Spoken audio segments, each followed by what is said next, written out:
Doubts, and in my whole life I have realized that you need to doubt absolutely everything, even your own wife.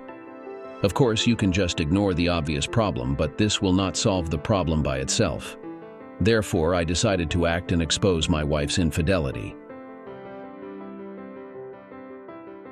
The journey had been incredibly challenging. What was supposed to be a 2-week rejuvenating break turned into a grueling 2-day drive home, with stops only for gas, restroom breaks, and fast food. We arrived home late, only to find scarce edible food. Rushing off to work the next morning, I grabbed a few favorite donuts and a coffee from the local shop on my way. My sudden return surprised everyone at the office. With no time for a proper lunch, I settled for cheese crackers and soda at my desk. To add to the stress, I received a scolding from my boss for someone else's mistake. Returning home, I spotted my wife Lori driving down the street, trailed by a rental truck, destination unknown to me. I reached for a power protein bar from the cooler we had taken on the unfortunate trip. The contents we packed remained untouched. The ice had melted, rendering everything warm and soggy, including the protein bar, which was now inedible. Inside the house, I noticed many of Lori's belongings from before our marriage were missing from the living room. In the bedroom, her childhood dresser and chest of drawers were gone, along with all her belongings and the empty closet.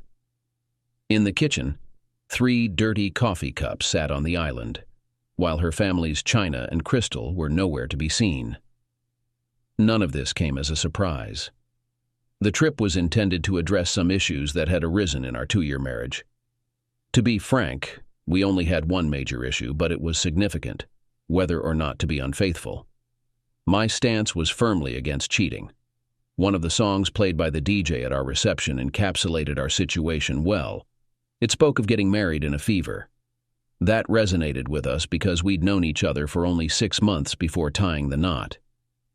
Do you realize how many people warned us against rushing into marriage? The answer is almost everyone I knew or was related to. The same went for her. But we were blinded by love and convinced we knew better than everyone else. God, we were such fools. The fever of passion described in the reception song faded quickly after we were pronounced husband and wife. The issues began almost immediately, even before the wedding cake had gone stale. It all started with her boss's son, a college football player who believed he was entitled to anything he desired. His father acquired the car dealership where my wife was employed. In our small town, there are 6 new car dealerships, and after Martin Justin Jr. purchased the one where Lori worked, he owned 3 of them. Lori had been employed there for 4 years and played a key role in getting my cousin, Jeffrey, hired to detail the cars. Jeffrey was well-liked and trusted by everyone who knew him. Though not the sharpest or quickest individual, Jeffrey enjoyed his job of cleaning cars and performed it admirably. He also possessed decent mechanical skills but lacked the confidence to pursue it full-time. Jeffrey was one of my groomsmen at my wedding, and besides being my cousin, I considered him a close friend. Initially, Justin's son didn't frequent the dealership due to schooling commitments, but once summer arrived, he began spending more time there. The predominantly female-populated office became his preferred hangout spot. It didn't take long for Lori's desk to become the focal point of his attention whenever he was at the dealership. Initially, Lori found him irritating. Then she stopped mentioning him, so I assumed he either stopped bothering her or moved on to bother someone else. One evening, Jeff was unusually quiet as we sat on the porch of our rented house. He enjoyed beer but had a low alcohol tolerance, so I always had non-alcoholic beer for him. If he ever noticed the difference, he never mentioned it. Don't misunderstand him. He's not unintelligent. He just takes time to grasp things, but once he does, he never forgets and remains fiercely loyal to his friends, especially me. As we sat on the porch, Jeff was unusually quiet, barely touching his drink. He often caught me looking at him. "All right, Jeff. What's on your mind?" "Roger likes Lori." Roger was Justin's son. I chuckled. "Everyone likes Lori. Lori likes Roger." "No, she doesn't." "Tim, I'm not that slow. He spends a lot of time talking to her. Today they went for lunch at the same time and returned together. Lori never went out for lunch. She always ate in the break room and watched game shows on TV. Are you sure? He nodded slowly. That was the first sign of trouble. We didn't discuss it further that evening. When Lori got home, I asked if everything was all right at work and if she had any issues. Everything's fine. Why do you ask? No reason. Roger was bothering you before, but you haven't mentioned him lately. Oh, he's still bothering me, but I can handle it. The second, third, and fourth signals came quickly, all from Jeff. They involved inappropriate physical contact, such as his hand on her buttocks or her hand on his leg when they sat close. Although these actions didn't explicitly suggest cheating, they troubled me. Despite my unease, I hadn't discussed it with Lori yet. Instead, I instructed Jeff to observe them closely and report back. Whenever he witnessed something inappropriate, he notified me. Normally, I would have confronted the situation immediately. But I hesitated for a couple of reasons. Firstly, I didn't want to entertain the thought of Lori being unfaithful. Secondly, I dreaded the inevitable "I told you so" reactions from acquaintances if she indeed cheated. One afternoon, Jeff called to inform me that he had seen Lori and Jeff kissing in his father's office. Kissing definitely crossed a boundary. That evening, I confronted Lori about it. Initially, she denied everything, but eventually confessed to fooling around and kissing Roger a bit, although she insisted nothing serious occurred. Will anything serious happen? I questioned. Of course not, she replied. I made it abundantly clear that I wouldn't tolerate any more fooling around and kissing, and that any act of adultery would lead to divorce. We can dissolve our marriage as swiftly as we entered it, and I won't hesitate to divorce you if you ever cheat on me. While I never explicitly mentioned knowing about her and Roger, Jeff got fired the next day. It wasn't hard to connect the dots. Although Lori and I never talked about his dismissal, I did express my disapproval of firing someone with a disability, calling it cowardly. I also mentioned the idea of lodging a complaint against Justin with the ADA, though Jeff and I hadn't discussed it. Nobody really considered Jeff as handicapped, just a bit slow, and the talk of filing a complaint was mostly me venting. We hadn't planned any such action. The day after, Jeff was rehired at one of Martin Justin Jr.'s other dealerships, but the employees at his original workplace protested so much that he was reinstated. It was an intriguing study in human dynamics. Nearly everyone at the dealership rallied behind Jeff. Following our conversation and my warning about the ease of divorce, Lori and I had multiple talks about appropriate conduct for married individuals. Chief among them was the understanding that one should never put themselves in a situation that their spouse wouldn't approve of. For instance, while having lunch alone with someone of the opposite sex who isn't a family member might be innocent, it could potentially spark rumors, especially in a small town. Once rumors start, they can spiral out of control, tarnishing one's reputation rapidly. After that discussion, we reflected on our relationship and decided to take a break to rekindle the spark, reminiscent of the fever mentioned in the song at our wedding reception. We planned the trip, got time off, packed up, and hit the road. It took us 2 full days to reach our destination. The initial hours of the journey were pleasant, but then we hadn't been driving for more than 4 hours when her phone rang. She glanced at it but chose not to answer, though she did silence the ringer. Less than an hour later, another call came through. She held the phone in her hand and felt it vibrate, causing her to nervously startle. Despite looking at it, she didn't answer. Just minutes later, she requested a restroom break. We pulled into a large truck stop and I pulled up to a pump. She quickly got out and headed inside. Normally, I dislike drivers who fill their tanks, then leave their vehicles at the pump while they go inside to shop or use the facilities, causing delays for others. It's smoother if you park your vehicle after filling up, but I found myself guilty of the same behavior this time. As she rushed inside, I followed. She didn't look back and immediately began using her phone once indoors. I said I'd call you when I could. She spoke into the phone. There was a pause. Roger, don't push me. I'll call you back. Another pause. Roger, seriously. She glanced around and I discreetly ducked behind a shelf of snacks, watching her. You shouldn't hang up on me like that. Apparently he did hang up again, as she stared at her phone, seemingly lifeless. She didn't bother checking her surroundings this time, just attempted to call him back, but he didn't answer. She was focused on her phone when I approached. Is everything all right? I inquired. Yeah, everything's fine, she replied, glancing at me. I just need to use the restroom, she hurriedly added before rushing away. I went back to the car and refueled it. She emerged with a soda in hand. Glancing at her, I remarked, It's all right, I'll grab my own, and headed towards the store. She gazed at me as though it hadn't occurred to her to ask if I wanted anything. Exiting the store with my soda, I noticed she was back on the phone. She finished just as I reached the car door. Silently, I started the engine and drove off. That evening, we stayed at a motel. We ordered pizza to our room and were in bed before 10.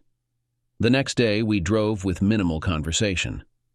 Upon reaching our hotel, we dined at the hotel restaurant and retired early. I lay awake just past 11, staring into the darkness, when I noticed her phone lighting up silently. She hastily grabbed it and disappeared into the bathroom. I stood outside the closed door, straining to hear, but could only make out 2 words. Please don't. The dialogue continued for a couple of minutes while I stood attempting to decipher her words, but I couldn't. I remained in place when she suddenly opened the door, letting out a scream as I startled her. What? What are you doing here? She asked, recognizing me. I was just curious about what you were doing in there. I gestured towards the bathroom. Nothing, just using the bathroom. Did you need your phone for that? Yeah. I used its light so I wouldn't bump into anything on the way. She attempted to pass by me. You forgot to flush. Oh, right. She went back and flushed. Who were you talking to? What? Who were you talking to? Nobody. Why? I knew she was lying, and she knew that I knew. I'm going to bed. Tomorrow morning, tell me who you were talking to and what you were discussing, or we're heading home. We embarked on this trip to resolve things, but that requires honesty from both of us. Keeping secrets won't help if that's our goal. I went to bed and finally dozed off just before dawn. An hour later, I woke up to find her seated on the sofa in the room. I sat up, propped some pillows behind me, and looked at her. She returned my gaze. It was Roger, she said. What did he want? I inquired. He wants me to sleep with him. I paused, contemplating my response. Again? I asked. She hesitated before nodding. It was a guess on my part, as I had no evidence they had previously been together. Her admission caught me off guard. How many times have you slept with him already? Twice. Why? I'm not entirely sure. Curiosity, perhaps, the first time. And the second? He threatened to tell you if I refused. And now he's making the same threat again. Yes. I knew what my answer would be. I had never condoned infidelity in our marriage. In fact, I had made it clear what the consequences would be if either of us strayed. You understand that would mean the end of our marriage, don't you? Tears welled in her eyes as she nodded once more. I rose and made my way to the bathroom. No matter the chaos around you, when nature calls, you answer. After I'd flushed and washed up, I attended to my teeth and face, returned my toiletries to my bag, and opened the door. I'm heading home. You can join me or wait for him to pick you up. Packing up and vacating the room took only minutes. I settled the bill and we hopped into the car, embarking on the long journey with stops only for gas, restroom breaks, and fast food, as previously mentioned. The journey should have provided her with an opportunity to express remorse, seek forgiveness, or plead for another chance. yet she remained silent on all accounts. Neither of us uttered a word throughout. At rest stops, she bought her own food, and I bought mine. If she needed to use the restroom, she never mentioned it. And whenever we halted, she was always the first one back in the car. Back home, after my first day back at work had ended, I found the house devoid of Lori's belongings, and I realized I hadn't enjoyed a proper meal in days. We had never utilized the town's soul food delivery service before, but I deemed it an opportune moment to give it a try. I visited their website, created an account, and placed an order. 40 minutes later, the doorbell rang announcing the delivery.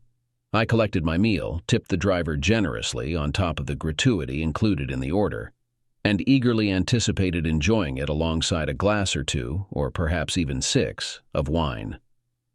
I arranged the food on a TV tray and settled in to eat.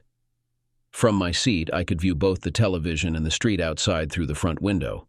A car was parked on the street with someone seated in the driver's position. While I was eating, my focus shifted from the TV to the car, where the driver remained stationary. By the time I was halfway through my meal, the driver hadn't budged.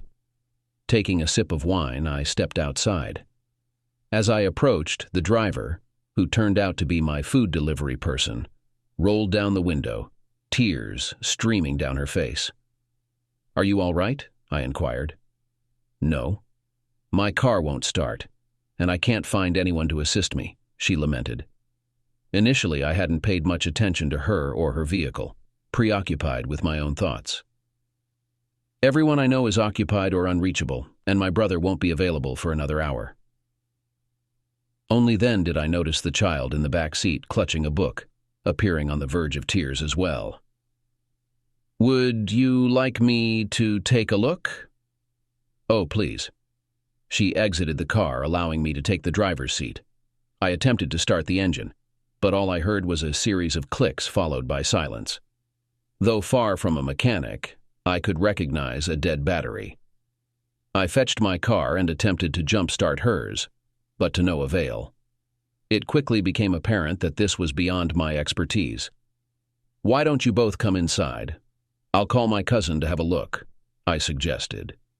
Reluctantly, they followed me indoors. "Make yourselves at home while I give him a call." 15 minutes later, Jeff arrived, and within half an hour, her car was up and running.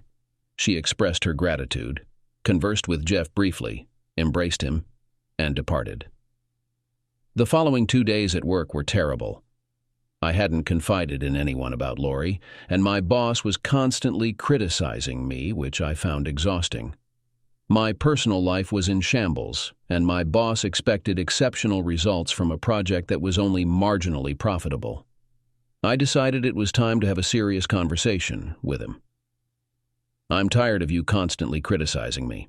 I knew from the start that this project wasn't going to succeed, and I made that clear to you. I don't like giving ultimatums, but you have 3 options.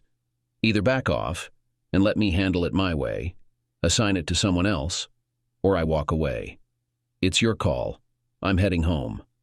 Let me know your decision." I was pretty sure he'd give me some time to cool off before asking me to return to work. Besides, I needed to start looking for a lawyer and begin the divorce process. That evening, I called Jeff to see if he wanted to grab a drink, though for me it would be wine or beer, while he'd stick to near beer. "I can't. I have a date." He used to date back when we were in high school, and even when I was in college, he'd call to share details about his rare dates and seek my advice. If he ever had any luck, he never mentioned it. He's not the type to boast, not even to me. Besides being a bit slow-paced in life, he was also painfully shy, and strangers made him uneasy. "Wow, that's great news. Who's the lucky girl?" "Jenny." "Jenny who?" "The girl from the diner." "Which diner?" "The one where your car broke down." "Seriously?" "Yes." "Well, Mr. Smooth Talker, how did that happen?" "After fixing her car, I told her to reach out if she needed more help, and she did." "And you helped her again?" He chuckled like a kid.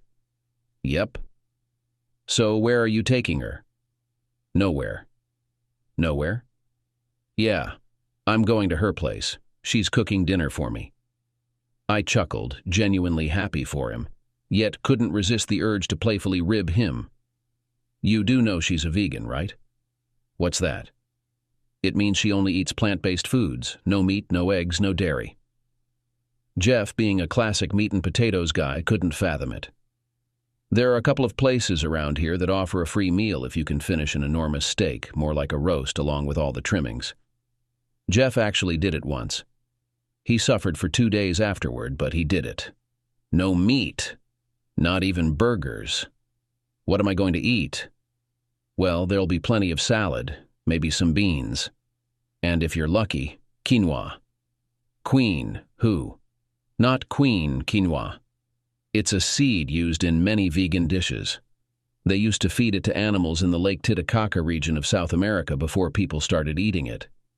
Titicaca what? I've lost my appetite. I chuckled over the phone. I'm just messing with you, Jeff. I have no clue what she eats, but I'm sure it'll be tasty. Go and enjoy yourself. With that, I hung up and decided to order dinner for myself. The next day, I lazed around the house. Lori was out, and since I still had over a year left on the lease, I figured I might as well make myself comfortable. I also half expected my boss to call, apologize, and offer me my job back. By mid-afternoon, there was no call from him, but his wife rang instead. Tim, I'm tired of hearing your father complain about you messing things up. You have a degree. Why don't you find another job if you two can't get along? I'm considering it, Mom, but you know I'd have to relocate. That's the only downside. Why can't you just comply with his wishes? Because he's stuck in the past. We need to modernize. Have you conveyed that to him? Repeatedly, but he's too stubborn to listen. Well, I don't want you to leave, so talk to him again. Okay, I promise. He'll come around and call me tomorrow, I'm sure. I'm looking right at him. Just go back to work tomorrow. He's nodding, it's fine. Now, why don't you and Lori come over for dinner tomorrow? I'd be happy to, Mom, but she won't be there. Why not? I had postponed telling them, but decided it was time. I started telling her, and she relayed to my father until he told her to put me on speaker. When I finished, he got on the phone. Here's the plan. I'm firing you so you'll be jobless. When it goes to court, you won't have income, so you won't have to pay her alimony. You'll get your job back after the divorce. I told you she was trouble, and she proved it. You're better off without her, added my mother. Thank you both, but I'll handle it. See you at the office, Dad. Mom, I'll see you tomorrow for dinner.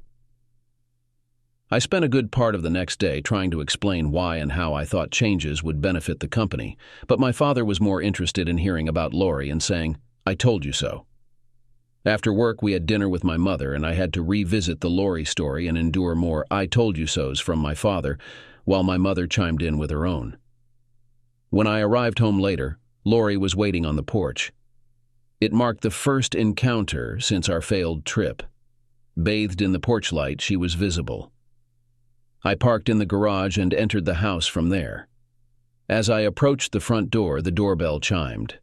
I switched off the porch light before heading to the switch, then proceeded to take a shower. By the time I finished, she had vanished. Securing legal representation proved straightforward. However, finding an attorney willing to tackle a divorce involving Roger Justin, whether directly or indirectly, posed a greater challenge. Yet, I succeeded. Count me in. His father sold me a lemon of a car, and he never rectified it. Thus, the process commenced. The paperwork, the consultations, the negotiations with Lori and her lawyer. Throughout, I never directly communicated with her. Apart from the solitary visit to the house where I ignored her, she displayed no inclination for dialogue, and I had no desire for it either. She had betrayed me, rendering conversation pointless in my eyes. According to Jeff, Lori switched to another dealership and Roger hardly ever appeared.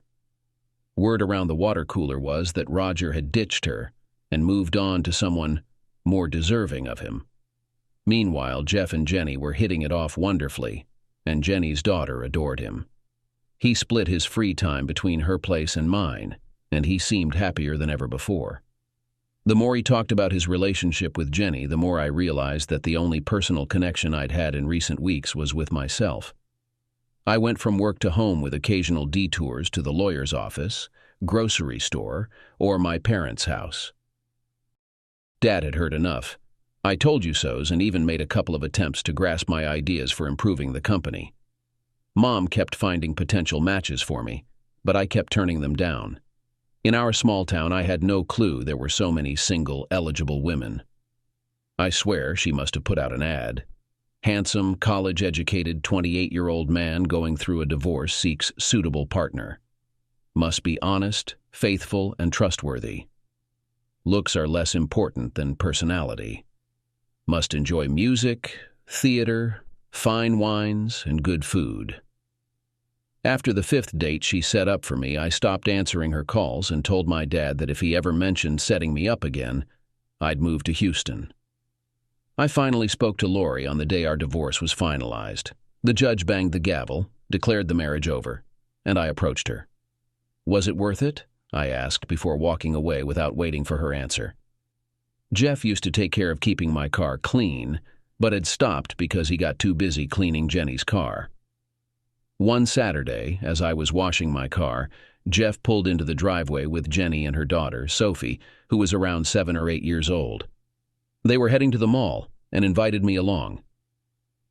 Setting aside my sponge and drying my hands, I agreed, even though going to the mall out of boredom felt like scraping the bottom of the barrel for entertainment.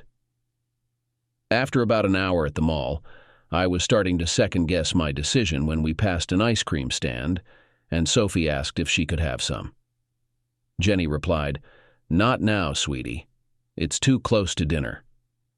Disregarding the timing, I interjected, "Forget that. Come on, Soph. I want some too."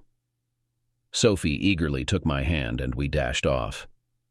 "We'll catch up with you later," I called back to Jenny.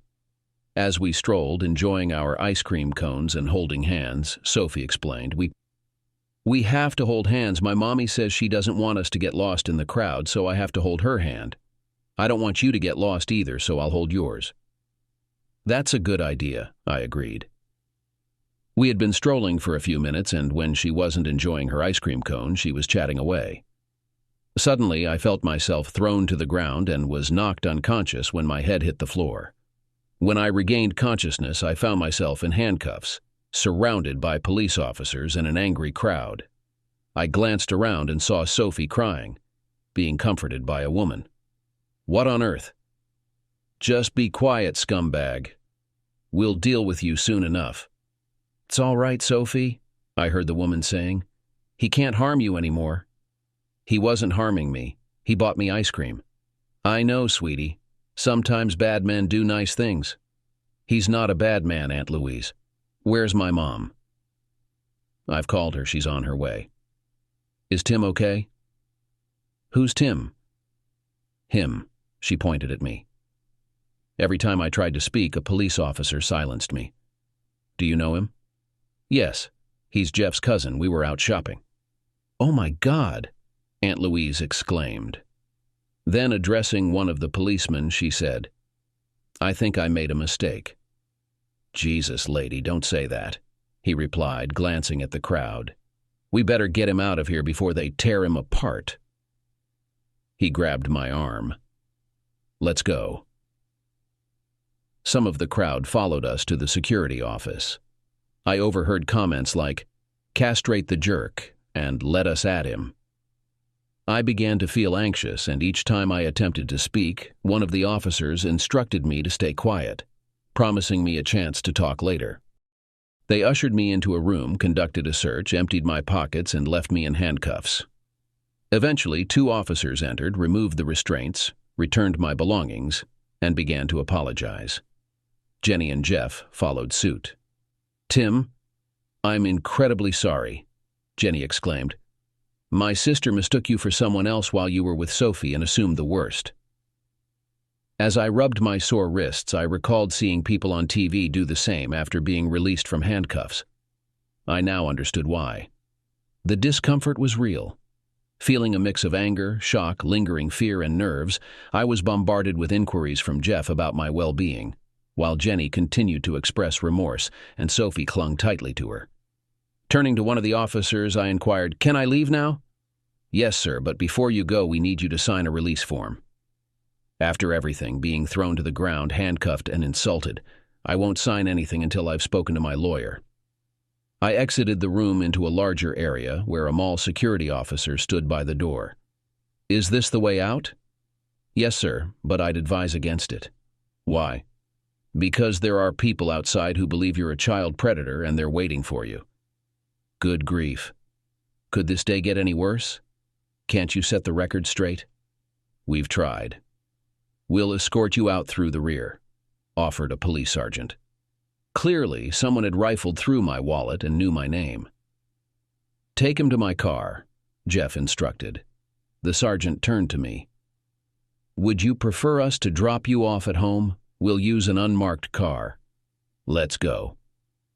My frustration wasn't directed at Jeff, Jenny, or even Aunt Louise.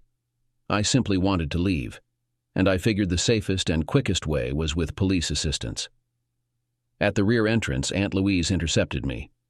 "I'm terribly sorry. I saw you with Sophie and feared you were abducting her." I took a deep breath. "I understand, but I've been attacked, knocked unconscious, and there's a mob out there," gesturing toward the main office door, "intent on castrating me. It's probably not the best time to engage in conversation." Then, addressing the sergeant, "Take me home." After providing my address, neither of us spoke until we arrived at my driveway.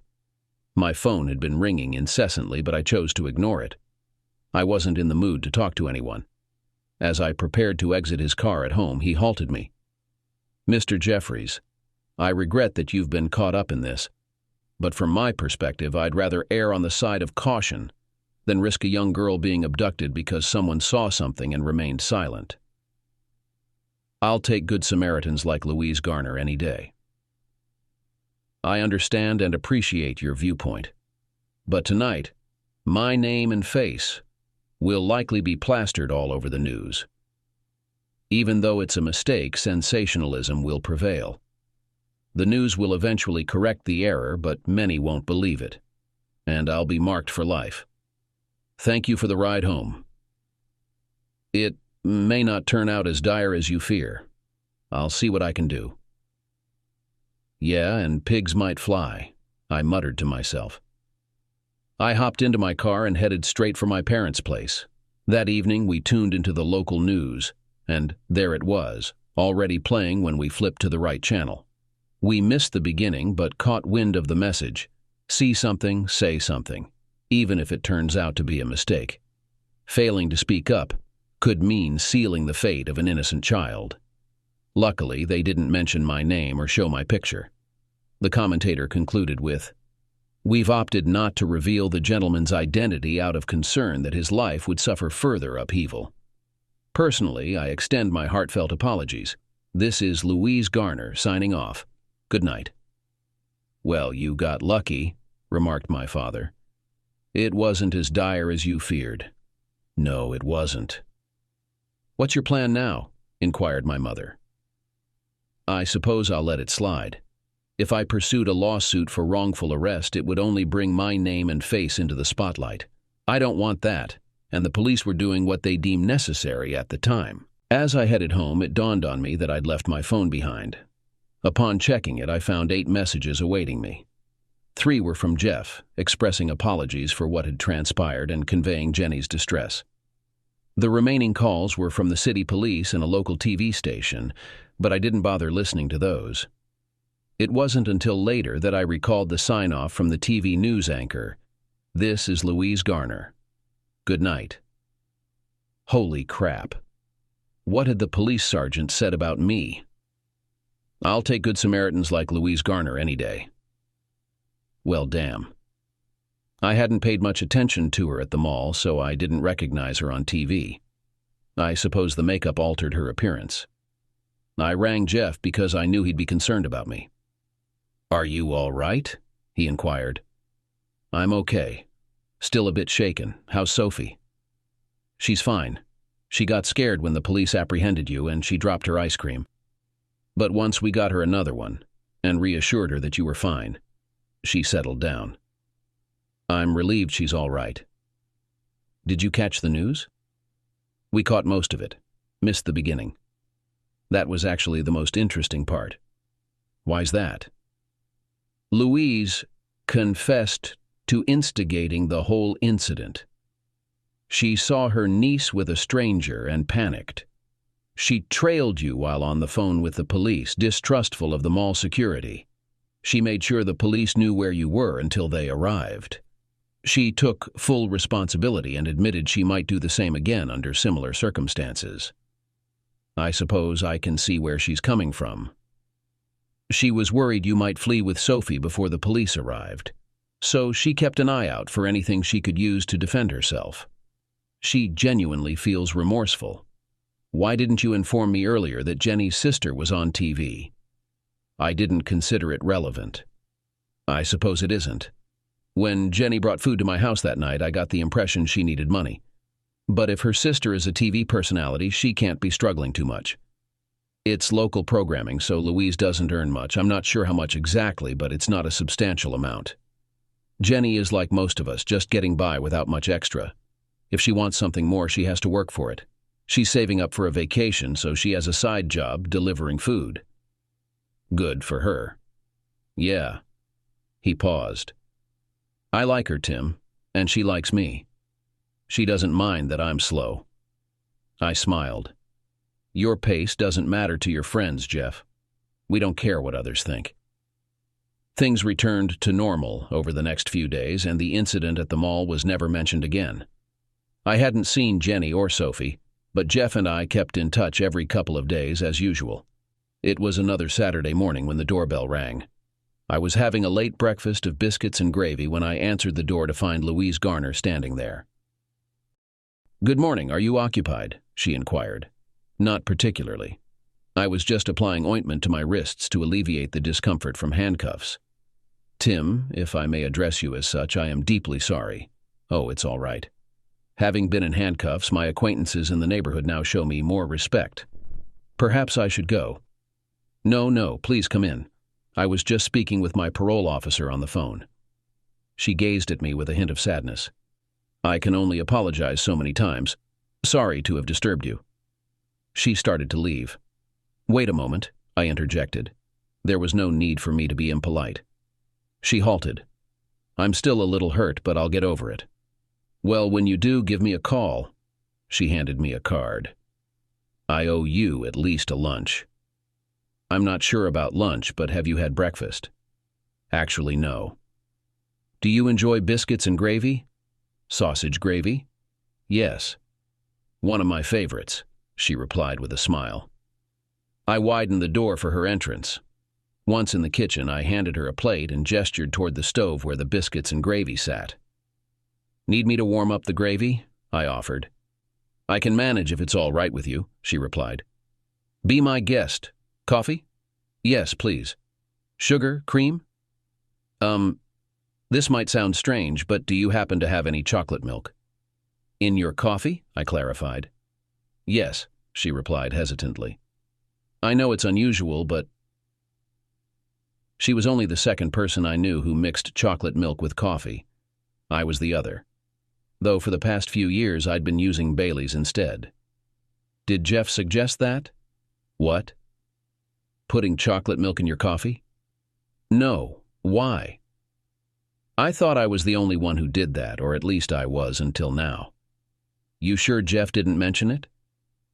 I've been adding chocolate milk to my coffee since I started drinking it. My whole family does. Even Sophie, when Jenny lets her. Well, I don't have any chocolate milk, but I do have Bailey's. The rest of the morning passed quickly and pleasantly, and Louise became a convert to Bailey's in her coffee. That initial breakfast marked the beginning of many shared meals between us. Our relationship blossomed, with me becoming her avid TV companion. Our first kiss happened on our third date, followed by our first intimate encounter 3 weeks later. My first, since Lori and I had our failed attempt at rekindling our relationship, where I discovered her infidelity. After Jeff and Jenny became a couple, Jeff pursued his passion for... When Jeff moved in with Jenny, Louise and I pitched in to help.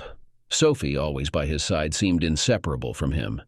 Witnessing them holding hands, I remarked to Sophie about her preventing Jeff from getting lost, to which she replied, "No, we keep each other from getting lost." It was the most beautiful thing she could say about him. A year post-divorce, I heard Lori was tying the knot again, not with Roger Justin, but with a guy from the city sanitation department. They'd known each other for 5 months. I silently wished him well, anticipating he'd need it. I'd come to terms long ago that I didn't hate or dislike her. Marrying hastily was on both of us, though the cheating was solely her fault. Things went smoothly for almost 2 years. Jeff and Jenny were gearing up for their wedding, with Louise as a bridesmaid and myself as the best man. Their parents split when Louise, the youngest, was 4. Their brother would walk Jenny down the aisle. With my house lease expired, I moved in with Louise. Marriage was never on the table, and we both seemed content, even amidst Jeff and Jenny's wedding preparations, without any talk of tying the knot ourselves. Unbeknownst to Louise, the producer of her news program compiled some of her old videos and sent them to larger markets. Impressed, he aimed to help her career progress. One day, she got a call from a TV station in Houston. The news director had seen several of her videos and requested more. Ultimately, he invited her to Houston for a discussion. She was thrilled, and we discussed it. It was her dream come true, so we agreed she should go. After the interview, she informed me that one of the videos he saw, which caught his interest, was the one where she mistakenly thought I was kidnapping Sophie. The meeting went well. They essentially gave her an on-camera audition and promised to get back to her. They did 2 weeks later, offering her a job. For me, the decision to accept the job was obvious. It represented a significant step toward a potential national position, the ambition of every broadcaster. My stubborn father had finally agreed to a few things my way, and the change was paying off. Our business was steadily growing, and I was thoroughly enjoying the process. Everyone was content, my father, myself, and our employees, and the financial results were impressive. However, relocating to Houston wasn't feasible for me. Houston was roughly 4 hours from us, but Louise and I believed we could handle the distance and maintain our relationship. And we did. For half a year. Then the visits and calls became less frequent. We couldn't catch her on our TV due to our cable provider's limitations. I often watched her online. In just 3 months, she transitioned from the news desk to a daily talk show, where she and her co-host conversed with guests and the studio audience about various topics. They also made appearances at nearly every charity event in their broadcasting area. Their images occasionally popped up in the newspaper and online, portraying her as thoroughly enjoying herself. Interestingly, so was I.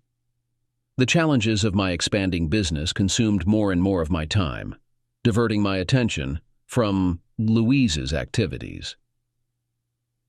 The downside, of course, was sleeping alone. Well, at least for me. I had no suspicion that she was involved with her strikingly handsome co-host or anyone else. However, with Lori as my sole reference point, the thought lingered uncomfortably close. Wednesday morning, I drove to Houston with the intention of surprising her.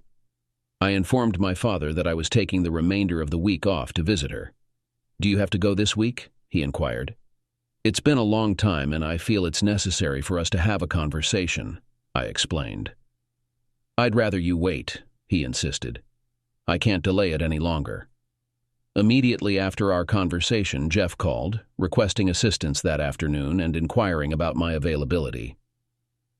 "I'm heading to Houston. I'll return on Sunday," I informed him. "That's too late," he responded. "What's so urgent that it can't wait?" I queried. "It's something concerning Jenny," he explained. "Jeff, I apologize, but I can't help. I'm committed to going to Houston." Their morning show aired live daily. They spent their afternoons researching guests and planning for the next day's program. Their work extended beyond the hour-long show. They dedicated full days to research and program development. I arrived at her apartment shortly after midday. Planning to wait for her there, I discovered that my key no longer granted me access. After ringing the bell with no response, I approached the building manager's office to request a new key. Though she recognized me warmly, she informed me of a new policy. "I'm sorry, but I can't assist you." "Why not?" "We now require the leaseholder's authorization for key issuance or entry with a physical signature." "But you know me." "Yes, sir, I do, but rules are rules." "May I pose a question?" "Sure." "Would it matter if I were her spouse?" "That depends on the lease signer. Only they can authorize it." Recognizing the impasse, I left her office and passed through the parking garage to my car. Her designated spot was vacant. Dialing her number, I received no response, so I left a message. She called back a few minutes later. "Hi, sweetie," she greeted when I answered. "Hey, how's it going?" "Oh, not much. How about you?" "I was thinking of visiting this weekend."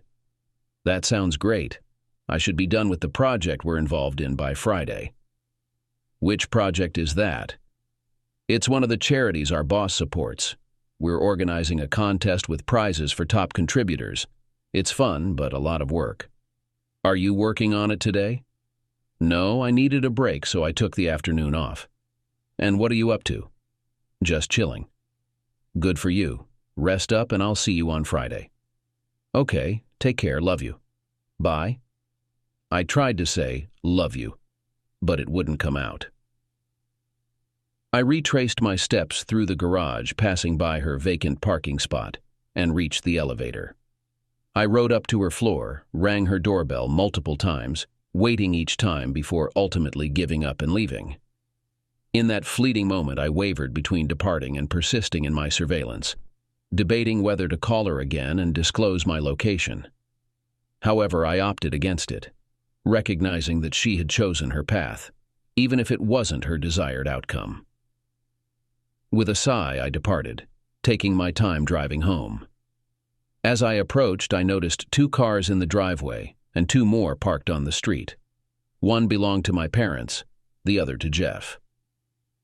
Feeling disinclined for company and puzzled by their unexpected presence, given their assumption that I'd be away for the week, I parked and opened the garage with my remote.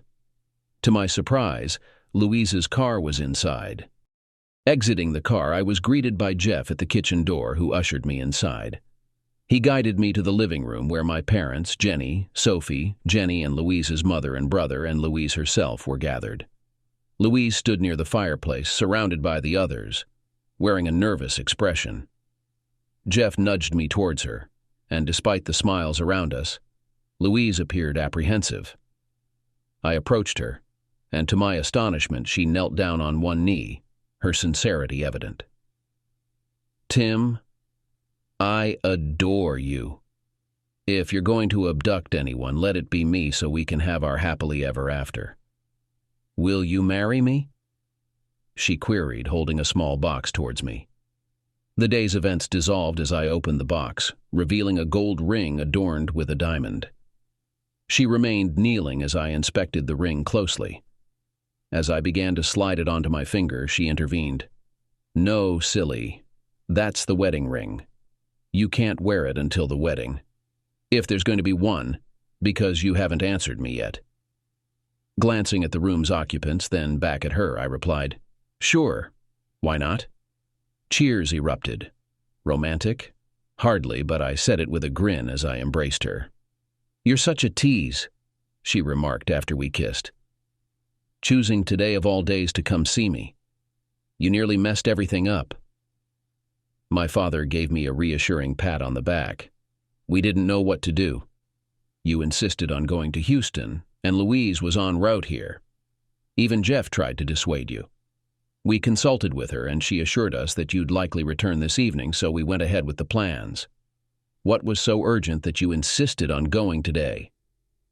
Glancing at those gathered, I confessed, "Honestly?" "Yes," everyone chorused except Sophie and Louise. Louise spoke up, offering, "Let me try to explain." She paused, took a deep breath, and clasped both of my hands in hers. In recent months, it seems like we've been drifting apart, she began. Living separate lives, miles away from each other, content in our own jobs and routines, yet sensing an absence. She reminisced about her time in Houston, recalling the parties, the fun, and the people, everything she desired in life. My job is fulfilling, she admitted, but my life feels incomplete. I can't share these wonderful moments with you. Tears welled in her eyes as she confessed, I knew if I felt this way, you must too, if you truly loved me. The desire to share every aspect of our lives, the highs and the successes. She paused, seeking confirmation. All I could do was nod in agreement. I love you, Tim, with all my heart. I love you too, I replied, meaning every word. The atmosphere lightened then as Sophie, Jeff, and Jenny bid their farewells. Sophie, lingering, asked in a whisper, So, are you my uncle now? I lifted her in a hug and whispered back, Yes. Good. After they departed, Louise and I settled onto the sofa, each with a glass of wine, reclining comfortably, enjoying each other's company. Do you know why else I went to Houston today? I inquired. I think I might, she replied. Why's that? You were worried about me living there alone and the possibility of me getting involved with someone else. Is that true? What? Getting involved with someone else? Yes. No. The only men I really interacted with were my producer, the studio crew, and Thomas.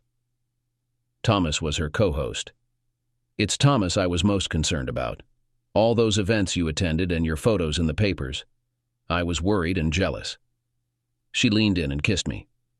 Oh, silly. I could have told you that Thomas was gay and you had nothing to worry about. But that wouldn't have been true. The reality is, he's the most conceited person I've ever encountered. He expects people, especially women, to adore him. We worked well together, but personally I don't care for him and he doesn't care for me either. She took a sip of her wine. I wouldn't lie about him being gay, but I did lie to you. I chuckled. Yes, you did. My building manager pitched in. On my way here, your father called, informing me of your imminent arrival there. I promptly reached out to the manager, briefing her on the situation. She assured me she'd handle it. Shortly after, she rang back to let me know that maintenance was en route to change the lock on my door. The rationale was if you could access the apartment, you might stay, regardless of the delay, and neither of us desired that outcome. Anticipating your reaction, given your past experiences, I opted for this course of action, knowing you wouldn't stick around for explanations. I apologize for the deception, but I was certain it would bring you back here, where I intended to propose in the presence of your family. Can you forgive me? Absolutely, I replied without hesitation. And I apologize for my lackluster response. I was taken aback. She chuckled. We were all hoping for that. Well, you got it, I said, leaning in to kiss her. I adored this woman, then took another sip of wine. When are you heading back to Houston? I inquired, remembering her distant show. Tonight or tomorrow? She pondered. Let's discuss that. Today's show was pre-recorded on Monday. Tomorrow's and Fridays were done yesterday. Fridays will announce my departure as I want to return home to my future husband. I stared at her, processing the news. That's all right, isn't it? Of course, it's more than all right. It's fantastic. But won't you miss it? Yes, but I miss you more, and I was hoping to persuade my former workplace to let me create a program highlighting local heroes, talent, events, and individuals. That should continue until when? Until the baby arrives. Then we'll figure it out. I took a sip of wine. She sat there observing me. Did you catch what I just said? I did. I just didn't realize Jenny was pregnant. She shook her head. She's not, silly, I am. Oh, Oh! I managed to keep from dropping my glass as I placed it on the table and embraced her. Our life is wonderful. Louise is back at her old job hosting a similar show to the one she did in Houston, only now she does it solo. Our daughter, Danielle, is beautiful. My father's and my business is thriving. And Sophie can't wait until she can walk with Danielle and hold her hand to prevent her from wandering off.